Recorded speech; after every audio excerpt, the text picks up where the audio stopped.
So a census could work like the mark of the beast. Well, it did really back in during the Roman Empire, because people that wouldn't take part in a census couldn't buy and sell. They would have their property taken. So you could see that as a mark of the beast, most especially because, again, it all goes back to the money system. Interestingly enough, in the Old Testament, God did not want any counting of people unless he said it was okay. Like he had it done once in Exodus, I think it's Exodus, because he wanted the people counted. So he said to do it because they each had to give the same amount to the tabernacle one time.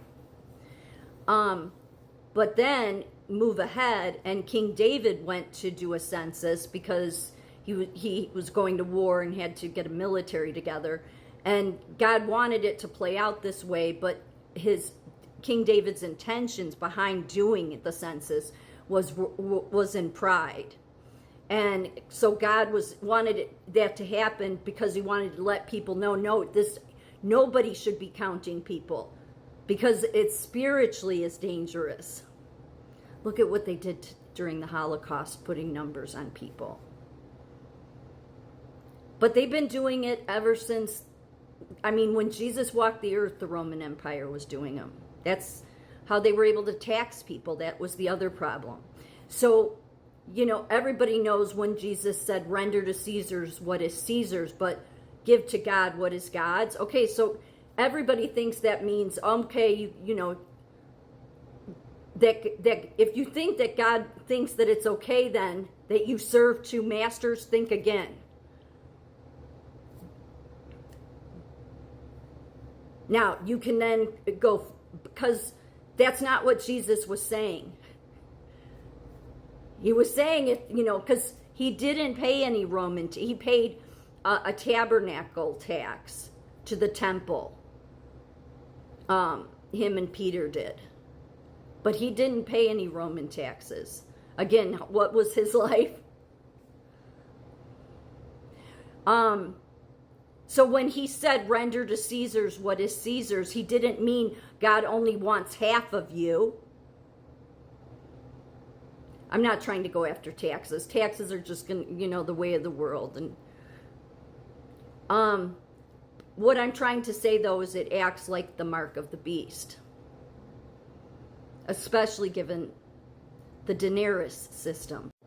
So this is a denarius. This is one I think that might have been, it doesn't matter. There's so many different coins from the Roman Empire. But I think this is maybe Emperor Tiberius, who would have been one of the emperors when Jesus walked the earth, I believe.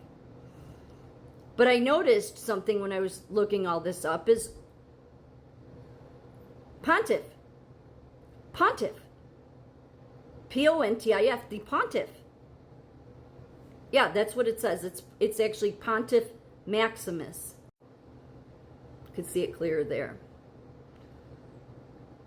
This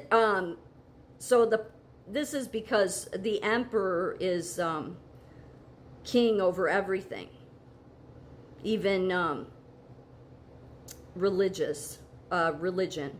The phrase pontiff on the Caesar coins is an abbreviation related to the title Pontifex Maximus, which was a chief priestly title in ancient Rome. This title indicated that the Roman emperor also served as the highest religious authority. Yep. On this coin with Tiberius,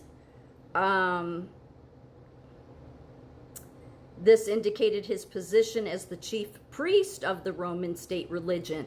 And what was the Roman state religion? Paganism. They were sacrificing animals, goats, dog, everything to every god. All these, because they took on the gods and goddesses that were, they got from the Greeks before them.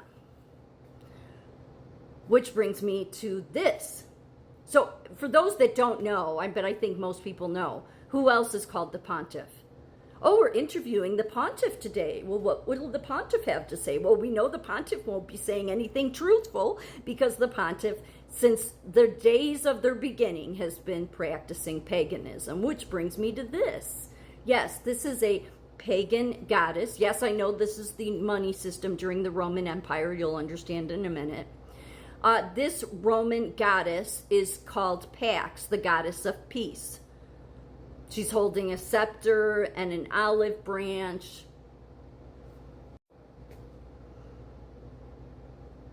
That's what, 2006. Yeah, I mean, the Vatican has their own coins, their own money system.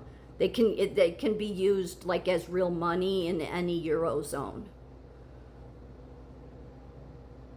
That's the same thing. Do they say it is? Of course not. This actually, though, this Pax goddess goes also back to Augustus's wife. Yeah, so they just, just like they always do. Just like the Catholics came into every country and then said, oh, you don't have to give up your pagan goddesses. We'll just put saints' names on them.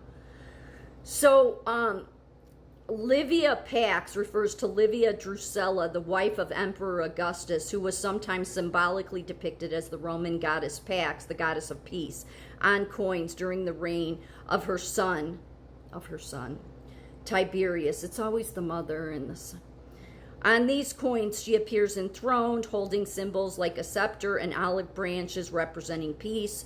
The depiction served to link Livia's virtues and her close association with Augustus to the stability and peace of the Roman Empire. This imagery enhanced the legitimacy and symbolism of Tiberius's rule as her heir of Augustus. Livia was an influential Roman matriarch promoting Roman virtues and acting as a counselor to Augustus. After her death, she was deified by the Senate.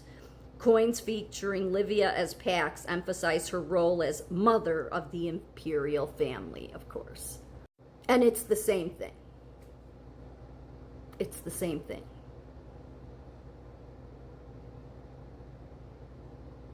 The holy false father there, unholy, blind, see there, they have always been practicing paganism. That's the reason why would any church need to have, like they own 2 or 3 observatories. One's in Arizona they own, big observatories. Why would they need that? Why would a church need that? Well, they need to know what the planets are doing because they practice paganism. I mean, they did change our calendar. And they practice, it all goes back to the planets. That's who they all worship, is the planets. The planets, Jupiter, Mars, yeah, that's what the Roman Empire was. And since they've always been the Roman Empire and have never changed their spots, that's who that's the same thing going on now. This venerating Mary is nothing more, it's a pagan goddess, that's all. I mean, that's a big deal. And the word pontiff, it comes from the Latin word pontifex, which literally means bridge builder. Originally, it was a title for priests in ancient Rome who were considered bridge builders between humans and the gods. Yeah, that Holy Father there that they call Pontiff, he's got many gods. That's the reason he has idols up everywhere. While he's lied to the world, while they've lied to the world their entire history, it's the seat of Satan. It's the same image. But let me show you some more, another coin. Because they make coins just left and right, the Vatican. Yeah, because it's all just about being as corrupt and non-Christian as possible. Let me zoom in on this one. Do you see the angel?